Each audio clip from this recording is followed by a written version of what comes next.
Recording by Magahiya music Manpur block गया।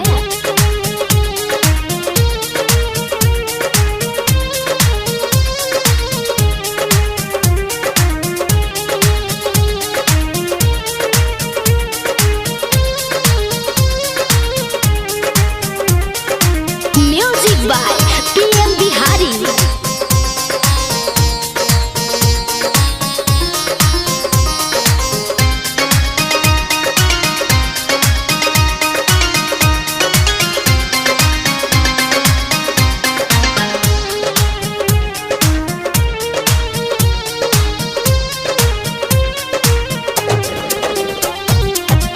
जिस भजन में राम का नाम न हो उस भजन को गाना ना चाहिए।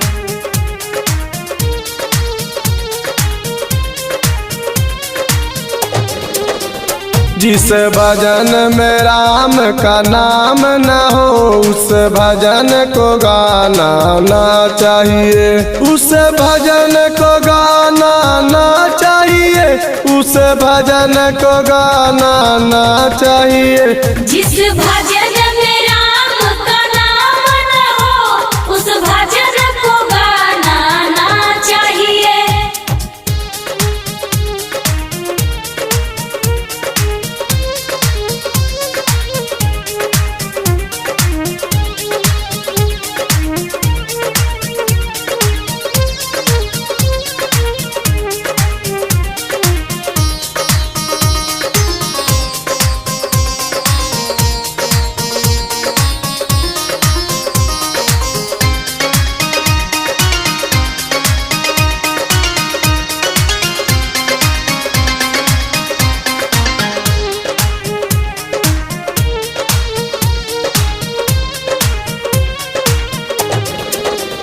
जिस माँ ने हमको जन्म दिया दिल उसका दुखाना ना चाहिए। जिस माँ ने हमको जन्म दिया दिल उसका दुखाना ना चाहिए। जिस माँ ने हमको जन्म दिया दिल उसका दुखाना ना चाहिए। जिस पिता ने हमको पाला है उसे क्रोध जताना ना चाहिए। जिस भजन में राम का नाम न हो उस भजन को गाना ना चाहिए। जिस भजन में राम का नाम न हो उस भजन को गाना ना चाहिए।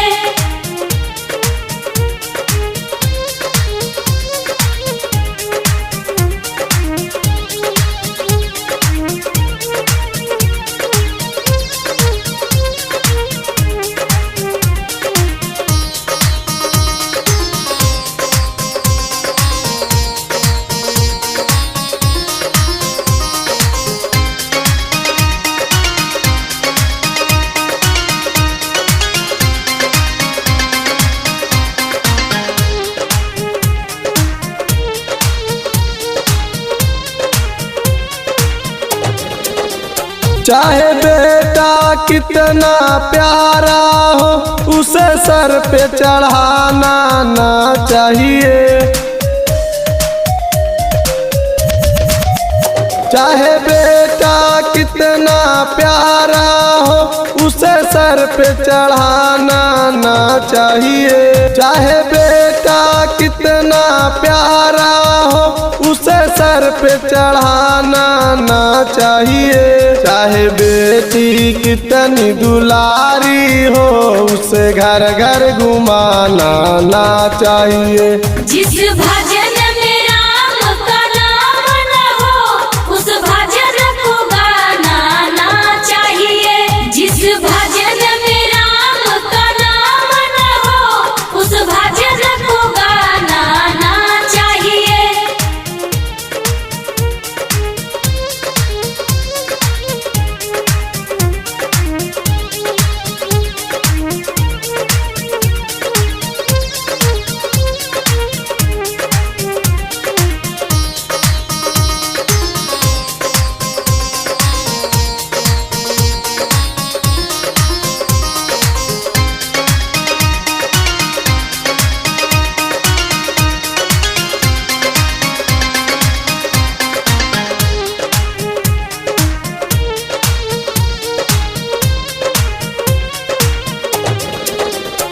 चाहे पत्नी कितनी प्यारी हो उसे वेद बताना ना चाहिए।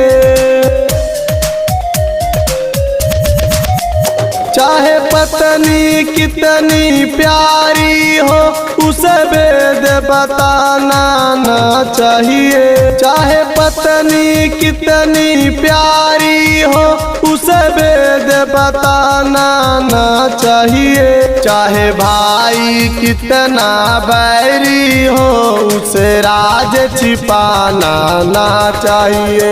जिस भजन में राम का नाम न हो उस भजन को गाना ना चाहिए। जिस भजन में राम का नाम न हो उस भजन को गाना ना चाहिए।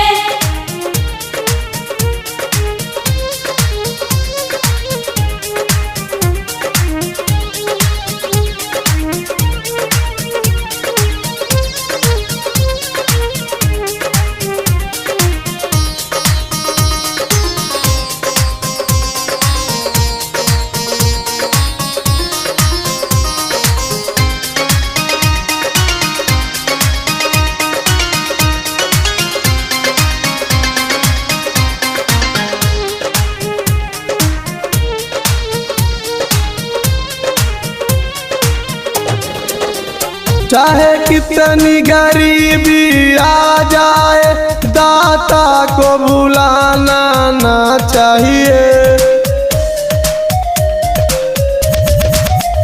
चाहे कितनी गरीबी आ जाए दाता को भुलाना ना चाहिए। चाहे कितनी गरीबी आ जाए दाता को भुलाना ना चाहिए। चाहे कितनी अमीरी आ जाए अभिमान जताना ना चाहिए। जिस भजन